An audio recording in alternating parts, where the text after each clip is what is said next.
Welcome to this month's installment of Brass Chats, brought to you by Monster Oil. What is this, 21 year? All right, so if you're watching Brass Chats, you've most likely heard the name of our brass chatter this month. He's been principal trombone of the New York Philharmonic for 31 and a half years. He's taught at Juilliard for nearly that long and is very widely considered to be one of the best trombonists in the world, if not the best. Some would say maybe even in history. So, Joe Alessi, thank you very much for being here with us today. Thank you. Thanks for having me. Oh man, it's a pleasure. Playing in the orchestra, a lot of the ridiculous sounds that you're able to make on the instrument with your colleagues, they all sound just so easy all the time at volumes that most of us can't even dream of playing. So if those sound so easy, I'm wondering, for you, what's the most challenging part of your job? Well, for a trombone player, I tell people we're like place kickers, or field goal kickers. So if you're on the sidelines, like one of the great kickers in the business, you're just sitting there for the whole time, and you warm up a little bit, but you have to get up and hit the game-winning field goal. So I think that's a little bit like what we do. We, as you know, the trombones sit around a lot. Yeah. And then we have to come in on something like the Rhenish or Brahms First or something like this, and it's very exposed. So I would say the toughest part of the job is you have to be very calm and just execute these beautiful little chorales perfectly, and I think that's at least for a trombonist. Yeah. What about for you? Just for me, because for you it just sounds so easy all the time. I want to know what's like hard for you. Yeah. Well, you haven't been around enough maybe at at the Philharmonic, but anyway, well, at this point, 31 years has been a long time. So to keep the job interesting, and I'm very lucky because I have great colleagues, and it's such a great brass section, and in the trombone section it's just wonderful. But for me, it's just keeping it interesting every day, and especially if you play a piece you've played 1,000 times. Sure. So I always love when a conductor comes in and asks something different. Yeah, it breathes new life into something. Absolutely. So I think it's a bit monotonous sometimes when you play Tchaikovsky Fifth for the 150th time. Sure. But so I would say that part of it's challenging, and then also, just the sheer talent that's on the stage with you, and everybody's doing, their very best, and that's something I want to, match. Live up to when I go on stage, and so that's not every night you feel like doing that. But so that's challenging, I think, too. Some of the mental game, just kind of getting motivated, staying hungry. Exactly, and I mean, it's so easy to do at the Philharmonic. All you have to do is listen to a three or four bars of something, and you get motivated. Why'd you pick trombone back as a kid? This is like a total gear shift. Well, yeah, I've told this story many times. I was a trumpet player. Right, your dad was a trumpet player, yes, right? He was, yeah. And there was one, I started playing trumpet very early, and so I was getting quite good with technique. And by the time I was 8, after playing trumpet for 3 years, I was already wanting to do harder solos, and I'd gone through a lot of the basic books already. So the next step was to play, more challenging things, and that meant,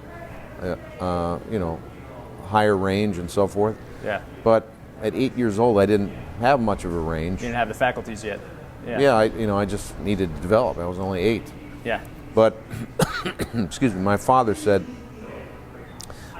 could see I was getting frustrated, and he said, he brought home a trombone. And he just felt that would fit me better.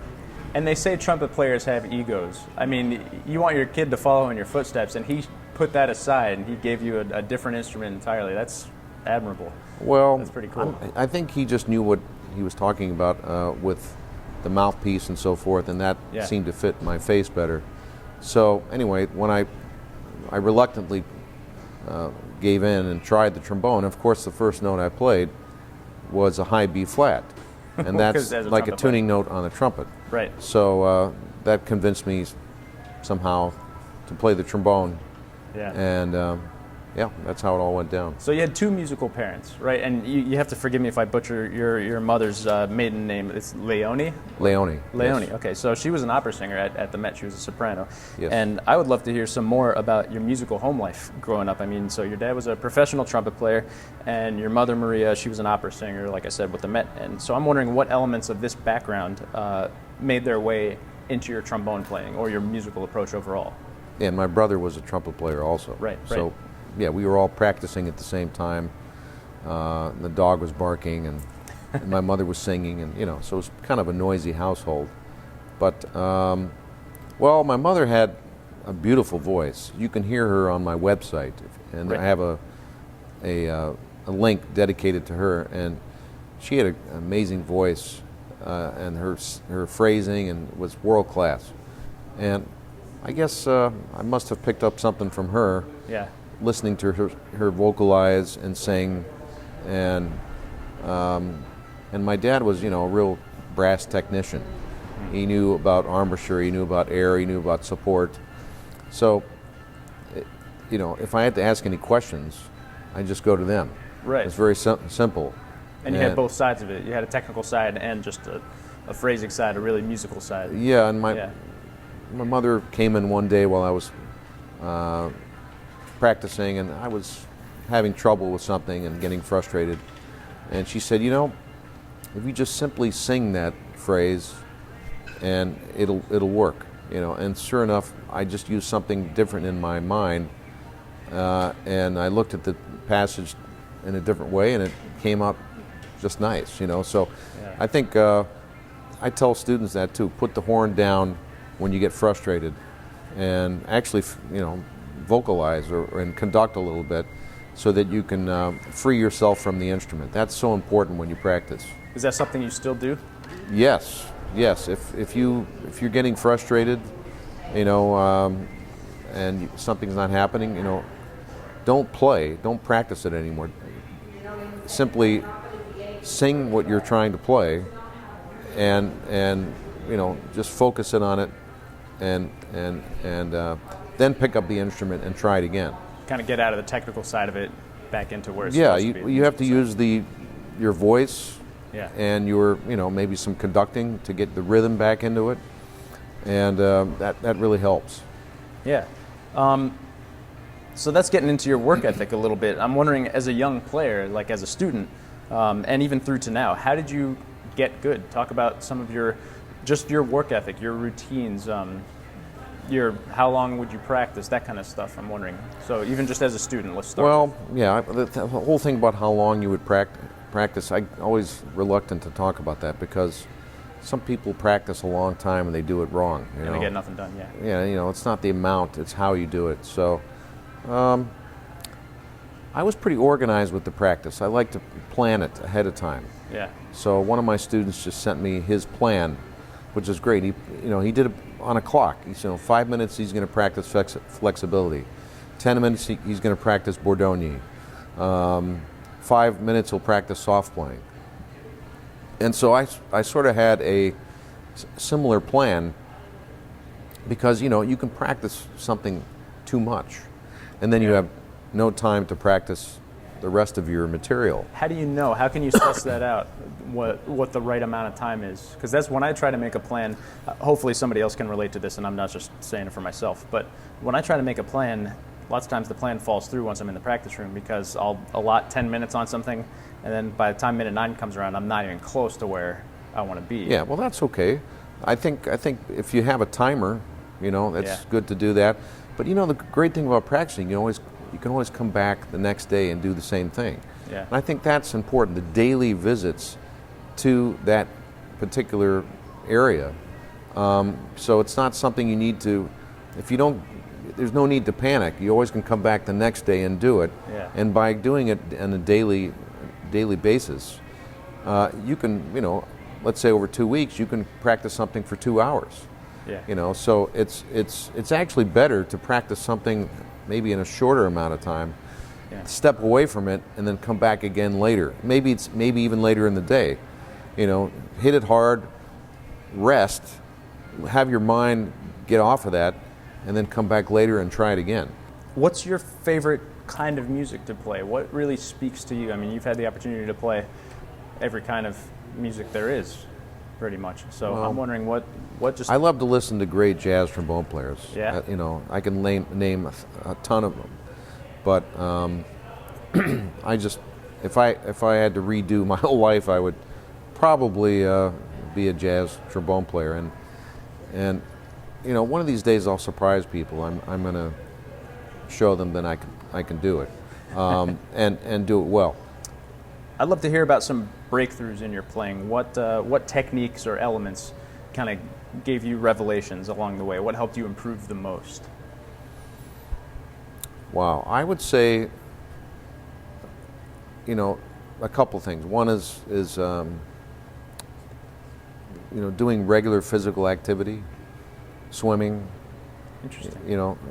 Doing a half a mile or a mile in the pool, and then going to a concert is a revelation, I would say. Because you're really relaxed. But and I would say also the embouchure over time, that there's not nearly as much tension in the embouchure as there used to be. Mm-hmm. So I think when you're a young student, you really set the corners, really firmly, and you probably overuse things. And so, my father said to just think of the letter M. Yeah. And just have sort of a neutral feeling with your face, and so that's helped tremendously. When you're a young student, you just tend to overuse everything, and it's really over time you eliminate things that you don't need. You in the brass section at New York Phil play tremendously loud. Your hall kind of requires it, depending on where you're sitting. If you want the brass sound to get out there, you got to play plenty loud. There's a big difference between powerful and out of control, and I would experience that when I would go here in New York Phil and come back and say, I'm going to play it like that, and then I would sound terrible because it just becomes out of control. So I'm wondering what tips you can pass along to make sure that loud playing is still musical and pleasant playing. I would say if you feel relaxed when you play loud and louder dynamics, then it usually sounds good.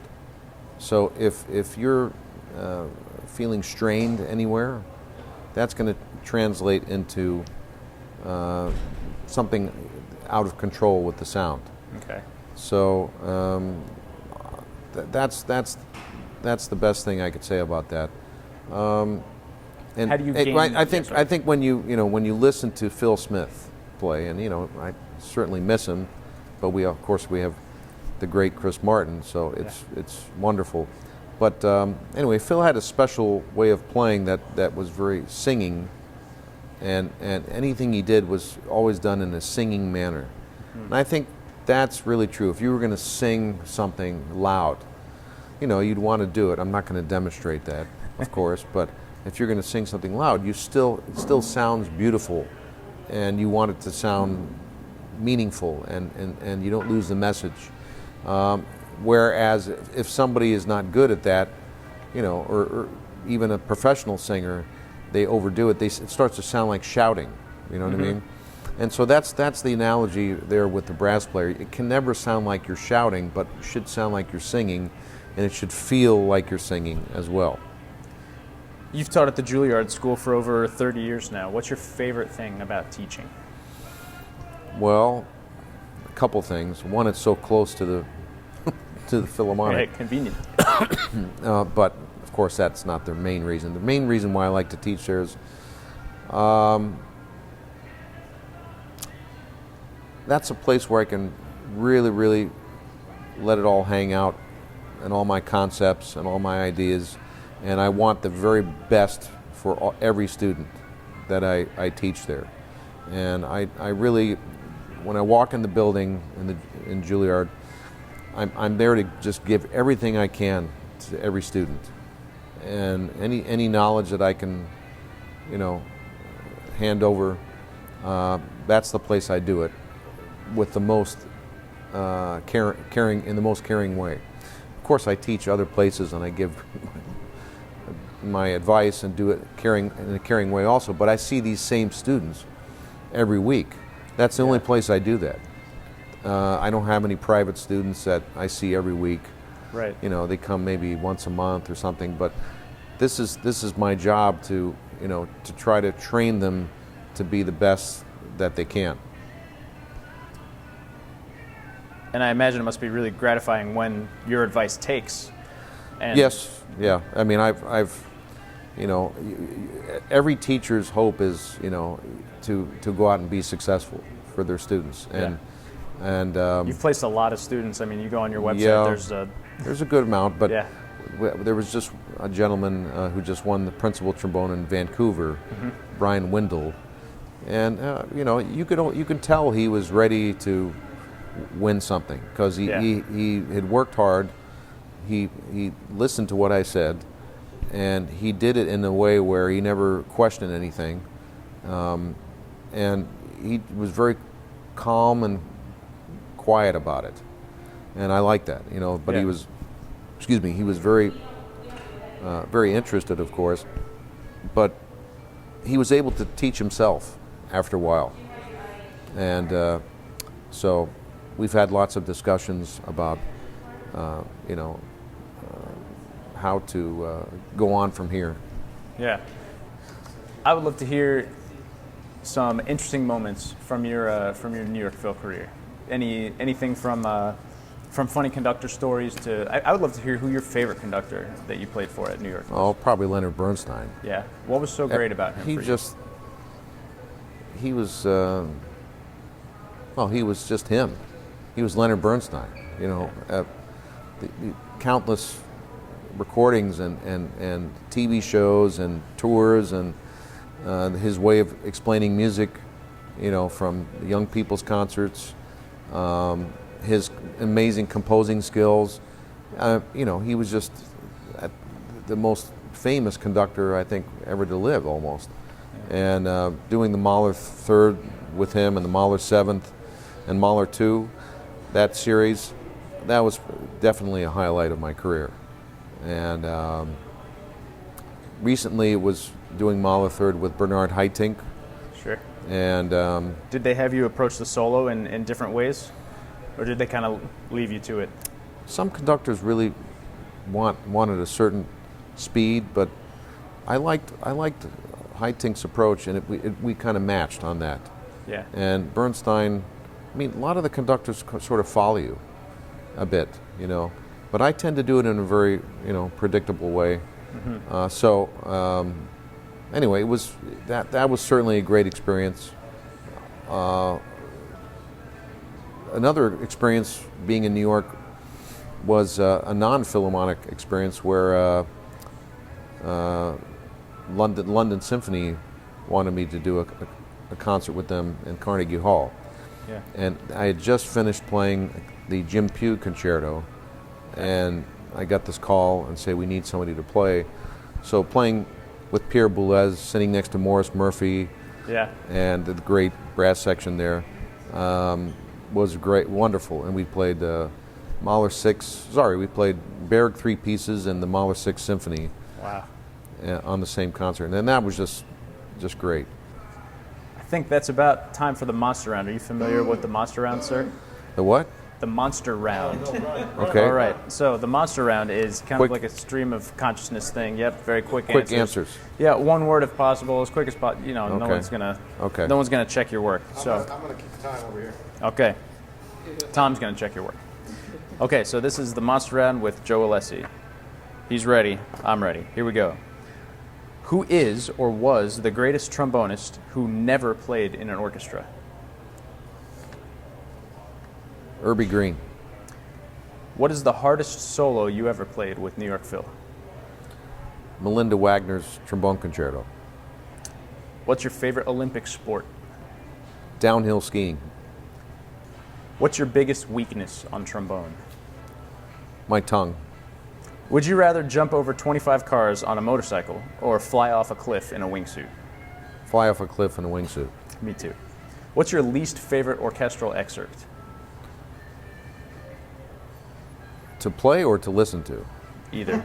Okay. Okay, yeah, to play. We'll do both. To play, probably William Tell. And to listen to?